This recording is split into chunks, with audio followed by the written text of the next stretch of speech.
Estamos en Primera de Corintios, estamos en el capítulo 14, entonces vamos a orar.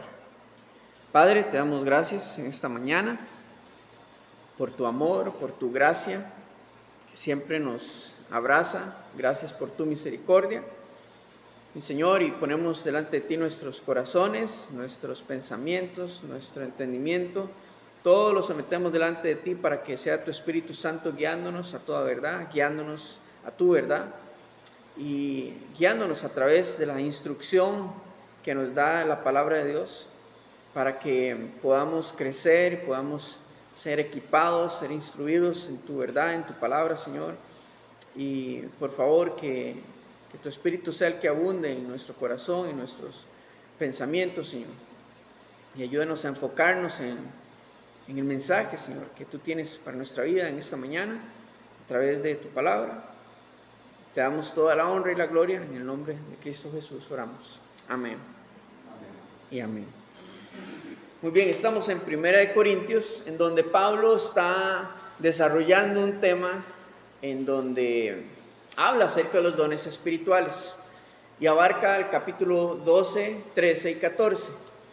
En el capítulo 12, Pablo ha hablado acerca de la diversidad de manifestaciones del Espíritu, la diversidad de dones espirituales que Dios da a la iglesia para su edificación, no para su provecho personal, sino para el provecho de toda la congregación, de toda la iglesia, de todo el cuerpo de Cristo. Y hemos visto a través de ese capítulo que entonces cada creyente tiene una función dentro del cuerpo de Cristo.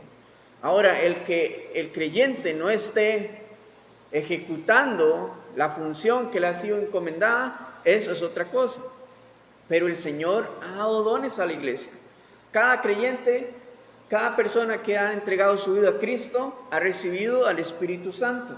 Y por ese mismo Espíritu, el cual levantó a Jesucristo de entre los muertos, es que el Señor nos da dones, cualidades de sus características para poder servirle, para poder ser edificados mutuamente, no para exaltarnos, sino que más bien para exaltar su nombre, porque esa es la función del Espíritu Santo: glorificar el nombre de Jesucristo, testificar acerca de Él y no exaltar a los hombres. Bueno, eso lo vimos en capítulo 12 y al final, en el versículo 31, Pablo les dice: pero les enseñaré un camino aún más excelente, algo que va más allá de los dones espirituales y que es prioridad, es el fundamento de la vida cristiana.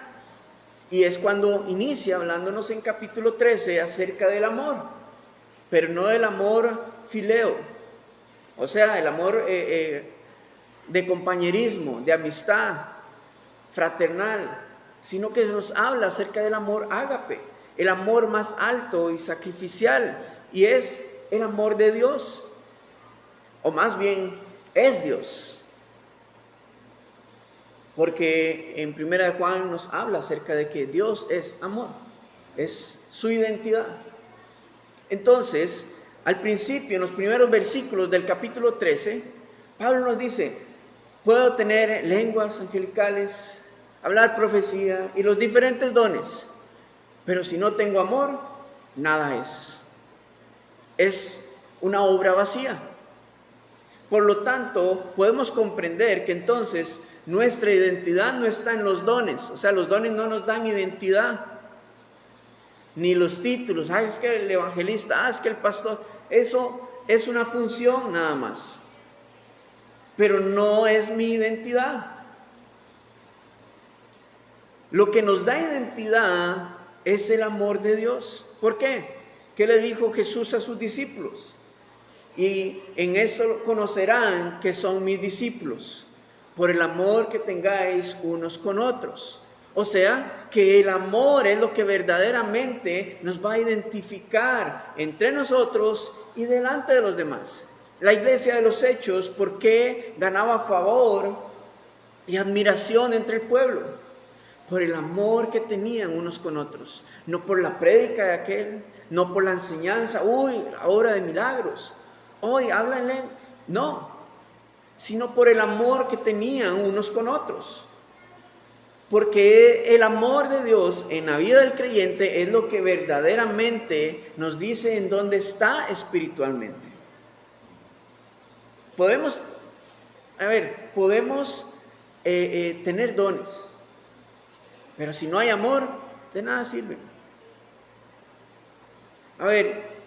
Usted en su trabajo puede tratar a sus clientes sin necesidad de amarlos. Si trabaja en el área de salud, puede atender a sus pacientes sin amor. Pero un creyente sin amor, sin el amor de Dios, es un creyente vacío. Y anteriormente yo exponía este ejemplo, es como un árbol de Navidad sintético, de estos artificiales. Es puro adorno, pero no tiene vida. Se ve muy hermoso, pero no es real. Y así es el creyente falto del amor de Dios en su vida. Por lo tanto, esa debe ser nuestra prioridad. Y por eso Pablo habla acerca de que este es el camino más excelente. Ahora, continuamos en el capítulo 14. Pablo dice, lo escribe acá, versículo 1, seguid el amor y procurad los dones espirituales, pero sobre todo que profeticéis. Insiste Pablo en decir que ¿cuál es el mejor camino, el camino más excelente? El amor, porque Dios es amor, o sea, síguelo a Él. ¿Y quién es la manifestación del amor de Dios? Para poder ponerle una figura palpable, Jesucristo, quien vino a ser la manifestación del amor de Dios, y que esa manifestación la tenemos visualizada en su sacrificio y en su resurrección, porque por amor también y por el poder de Dios ha resucitado, para darnos esperanza y para que el fundamento de nuestra fe esté sellado con su resurrección. Entonces, seguid a Cristo, seguid lo que verdaderamente es esencial. Los dones espirituales son instrumentos necesarios para la iglesia, pero la prioridad es abundar en el amor de Dios. Ese es el fundamento. Y por eso Pablo dice, seguid el amor, mas sin embargo, procurad también los dones espirituales, porque son necesarios para que podamos ejecutar la voluntad del Padre, para poder ejecutar la gran comisión, lo que el Señor nos ha encomendado como iglesia.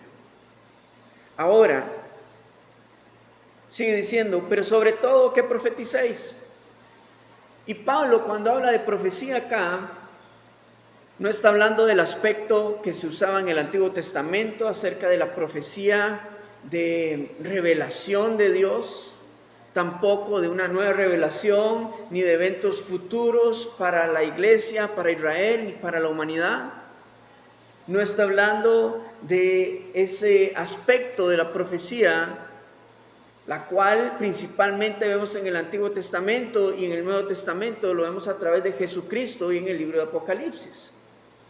El aspecto de profecía al cual Pablo está aludiendo acá es el que tenemos hoy en día en la iglesia funcionando, el cual es, versículo 3, vamos a saltarnos y ahorita vamos a regresar, dice, pero el que profetiza habla a los hombres para edificación, exhortación y consolación.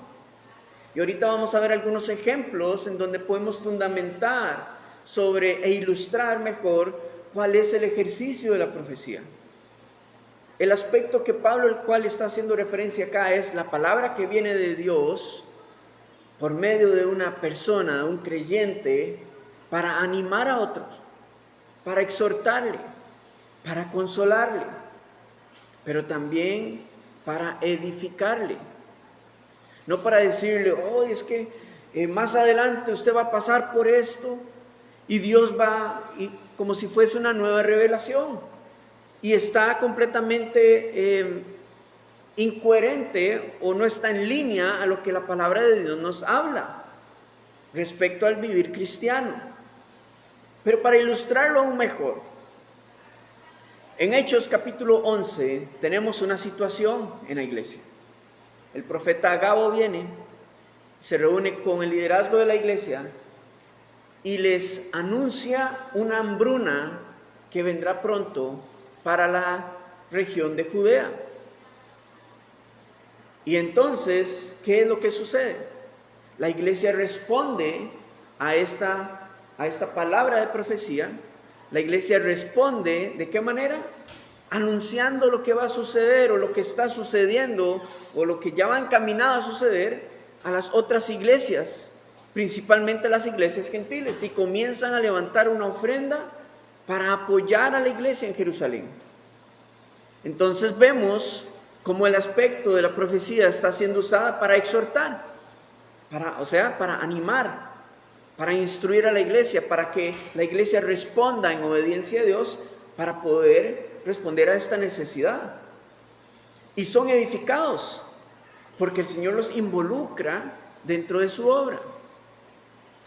Son edificados, y también vemos el aspecto de la consolación, porque aquellos que están en necesidad pueden ser consolados, reconfortados en sus corazones de que Dios no los ha abandonado y que ellos no están solos, están acompañados por algo más extenso que es el cuerpo de Cristo.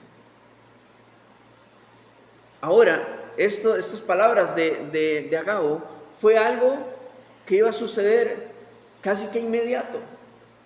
No fue que algo en el futuro, en los próximos 50,000 años va a suceder, no, sino que fue algo inmediato, para guiar, para confirmar, para instruir a la iglesia y para que la iglesia se movilice.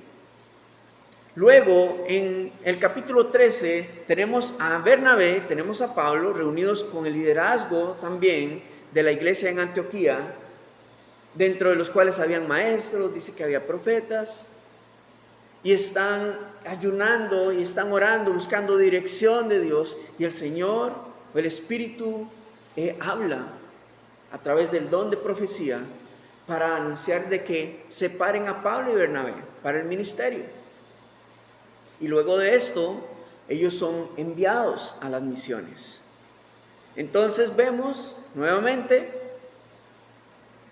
el aspecto de la exhortación. La iglesia está siendo animada, está siendo exhortada, también está siendo consolada por el hecho de que el Señor es quien está guiando, está dirigiendo y está siendo edificada. ¿Por qué? Porque a partir de ese momento comienza la difusión del Evangelio en tierras gentiles. Y gloria a Dios, porque el Señor usa nuevamente el don de profecía para algo inmediato, algo pronto. Y por último, en Hechos capítulo 21, Pablo, terminando su último viaje misionero voluntario, que después va a iniciar otro viaje, pero como prisionero, nuevamente tenemos al profeta Agabo, tomando un cinturón, amarrándose los brazos y diciendo, el hombre dueño de ese cinturón será aprisionado muy pronto y sufrirá acerca del Evangelio de Cristo. Bueno, ese cinturón era de Pablo, pero esto a Pablo no lo toma por sorpresa, porque el Espíritu Santo, en el capítulo 20 de Hechos, dice que el Espíritu Santo le venía anunciando y dando testimonio de lo que iba a sufrir y le esperaba, no con todos los detalles, pero sí con unas pinceladas, preparando su vida, sabiendo de lo que le esperaba cuando llegara a Jerusalén. Entonces, esta palabra de Agabo es para algo que va a suceder casi que inmediato nuevamente. Y es de consolación para Pablo, ¿sabe? Consolación, no porque, pero le está diciendo que va a ir a sufrir, ¿cómo eso lo va a consolar? Bueno, es de consolación para Pablo porque él sabe que está dando los pasos correctos aún en medio de la tormenta, aún en medio de la necesidad, aún en medio de la circunstancia, es Dios quien está guiando sus pasos y por lo tanto todo va a estar bien. Y es edificado en esto. Y el Señor usa este don de profecía para confirmar a Pablo de que es por ahí donde debe seguir el camino. Entonces, es este aspecto de la profecía al cual Pablo está aludiendo acá en Corintios. Principalmente porque había un desorden respecto al uso de los dones espirituales. Estaban fascinados los corintios del uso de los dones espirituales, pero sucede que había inmadurez espiritual, había desorden, había un mal uso de los dones. Y por eso Pablo los está instruyendo. Y gracias a Dios por lo que sucedió en la iglesia de Corinto, porque hoy podemos ser instruidos nosotros también.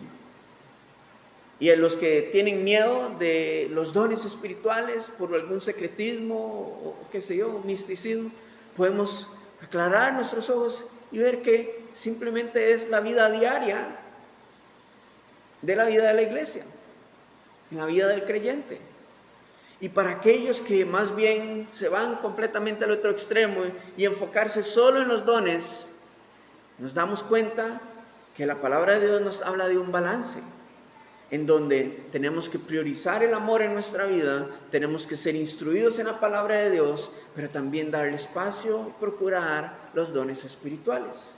Un balance perfecto que el Señor nos deja ver en su palabra, del buen uso, del uso correcto. Entonces, versículo 2 dice, porque el que habla en lenguas no habla a los hombres, sino a Dios, pues nadie le entiende, aunque por el Espíritu habla misterios. Entonces, la profecía habla a los hombres, pero las lenguas a Dios. Por lo tanto, tenemos que ver que el don de lenguas es para la edificación personal, porque es un idioma espiritual, no es un idioma humano. Hay personas que dicen, es que el don de lenguas porque empezó a hablar en otro idioma. Eso no es. La palabra nos dice que es un idioma espiritual, que ni la persona que lo está hablando entiende, ni ningún otro de los presentes comprende, a no ser de que esté acompañado con el don de interpretación de lenguas, por medio de otra persona. Entonces, veamos el punto de Pablo. En medio del desorden, la iglesia no está siendo edificada cuando una persona y otra persona y otra persona comienzan a hablar en lenguas en diferentes momentos o al mismo momento, en el peor de los casos, y no hay interpretación de la misma. Nadie está siendo edificado. Y las lenguas no son para predicar, ni para profetizar, ni para evangelizar, ni instruir, ni guiar, sino que es para la alabanza y exaltación de Dios. Versículo 3 dice, pero el que profetiza habla a los hombres para edificación, exhortación y consolación. El que habla en lengua extraña a sí mismo se edifica, pero el que profetiza edifica a la iglesia. Entonces vemos, las lenguas, edificación personal, pero el don de profecía es una edificación corporal. Y era lo que necesitaba la iglesia en este momento, unidad de edificación, que todos fuesen unánimemente edificados, no que ahondasen en la división y en la separación, porque esto ya estaba sucediendo en la iglesia de Corinto. Versículo 5, así que quisiera que todos hablaseis en lenguas, pero más que profeticéis, porque mayor es el que profetiza que el que habla en lenguas, a no ser que las interprete para que la iglesia reciba edificación. Entonces Pablo, ese es su deseo, desearía que todos hablen en lenguas, porque en su tiempo devocional, en su tiempo personal con Dios, van a ser edificados. Aunque ustedes no comprendan, el Espíritu Santo va a ser edificado en su vida. Pero quisiera más que todos pudieran procurar el don de profecía, porque entonces la edificación, la exhortación y la consolación va a ser mutua entre todos. Y vamos a ver una iglesia, entonces uno orando por los otros y uno animando al otro, y el que está herido siendo animado y consolado por otro. Y esa es la dinámica a la que Pablo está apuntando con los dones con el don de profecía, para que la iglesia venga en unidad, en un mismo espíritu, para que unos sean incluso amonestados en amor y sean redireccionados por el camino correcto. Entonces Pablo está apuntando hacia la unidad de la iglesia, para que abunden y crezcan y maduren en un mismo espíritu. Versículo 6 dice: ahora pues, y viene una ilustración de Pablo. Ahora pues, hermanos, si yo voy a vosotros hablando en lenguas, ¿qué os aprovechará? Si no os hablare con revelación, con ciencia, o profecía, o con doctrina. ¿Qué provecho hay? Si Pablo viene y les comienza a hablar en lenguas, ningún provecho, porque nadie va a entender, a no ser de que haya la interpretación de lenguas. Y de esto depende incluso de si el hermano o la hermana quiera responder al don de interpretación de lenguas. Entonces, hay muchas cosas que hay que tomar en cuenta. Pero Pablo lo que dice, es más provechoso que yo venga y les hable a ustedes con revelación, con ciencia, profecía o doctrina, que venga simplemente a hablarles en lenguas, porque esto va a edificar mi vida personalmente, pero no en general a toda la iglesia.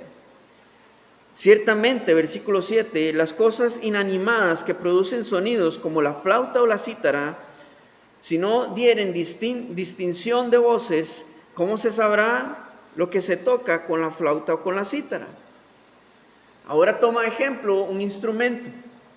Si yo traigo a mi hija de 3 años y le doy la guitarra y le digo que toque, probablemente ella se deleitará y será edificada ella misma, pero ella no sabe ninguna nota. Y lo que escucharemos es nada más ni una melodía.